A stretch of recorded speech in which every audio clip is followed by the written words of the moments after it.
Greetings from Runnymede United Church.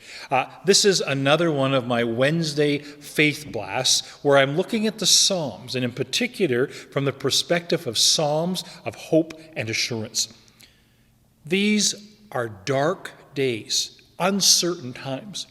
Like the writers of many of the ancient Psalms, we are moved to wonder who or what will save us. Psalm 27 is an affirmation of God's presence in difficult times. In a moment or two, when I read the psalm, you will hear the writer who has been surrounded by evildoers, adversaries, foes, and war.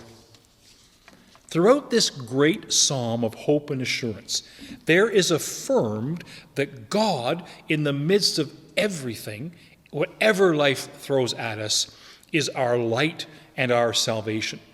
One commentator suggests that this psalm offers perhaps the most sublime affirmation about the security of God's people.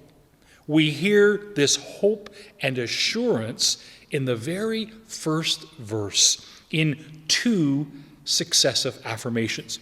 These are kind of classic examples of what we refer to as call and response kind of worship. And so the first one is an affirmation or a call. The Lord is my light and my salvation. And the response, whom then shall I fear? And the second affirmation or call, the Lord is my stronghold in my life.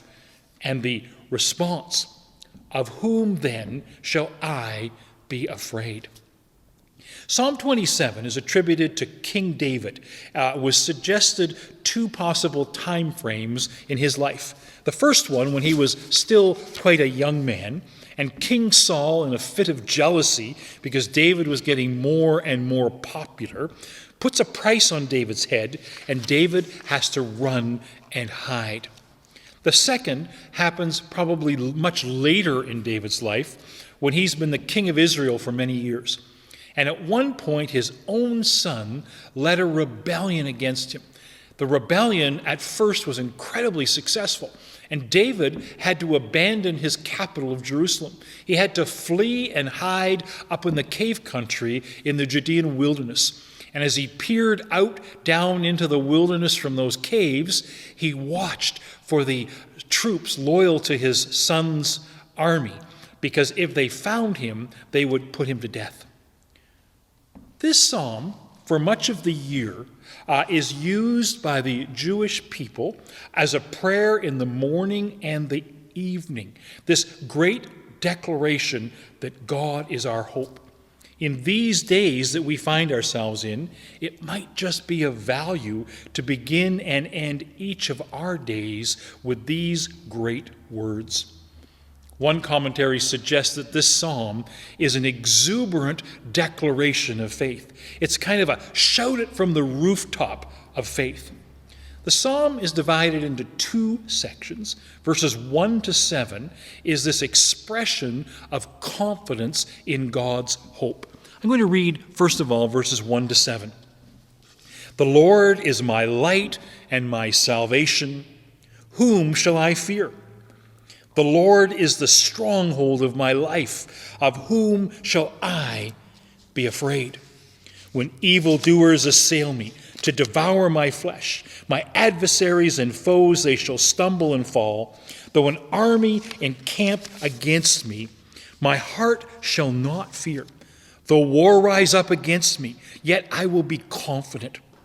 One thing I asked of the Lord, that I will seek after, to live in the house of the Lord all the days of my life, to behold the beauty of the Lord and to inquire in his temple. For he will hide me in his shelter in the day of trouble. He will conceal me under the cover of his tent. He will set me high upon a rock.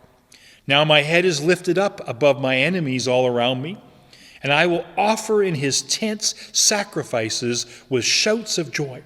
I will sing and make melody to the Lord. Hear, O Lord, when I cry aloud. Be gracious to me and answer me. This is a remarkable affirmation of the presence of God in difficult, tough, uncertain times. The Lord, in all things, is our light and our salvation. The second section, verses 8 to 14, are a series of cries in a time of distress. Come, my heart says, seek God's face. Your face, Lord, do I seek. Do not hide your face from me. Do not turn your servant away in anger, you who have been my help. Do not cast me off. Do not forsake me, O God of my salvation. Even if my father and mother were to forsake me, I know the Lord will take me up. Teach me your way, O Lord, and lead me on a level path because of my enemies. Do not give me up to the will of my adversaries, for false witnesses have arisen against me, and they are breathing out violence. I believe that I shall see the goodness of the Lord in the land of the living. Wait for the Lord, be strong. Let your heart take courage. Wait for the Lord. There are in this Psalm 27 so many familiar, comforting, and assuring phrases.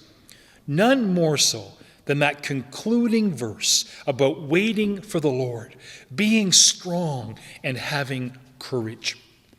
Out of interest, I looked in our hymn book to see which hymns were influenced by Psalm 27. One of them that we have sung occasionally is Spirit of God, descend upon my heart.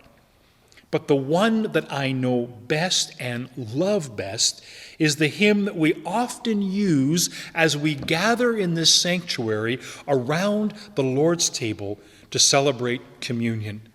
That hymn, Hear, O my Lord, I see you face to face. Echoing Psalm 27, verse 8, Come, my heart says, seek God's face. Your face, Lord, do I seek. Hear, O my Lord, I see you face to face. Here would I touch and handle things unseen. Here grasp with firmer hand eternal grace, and all my weariness upon you lean.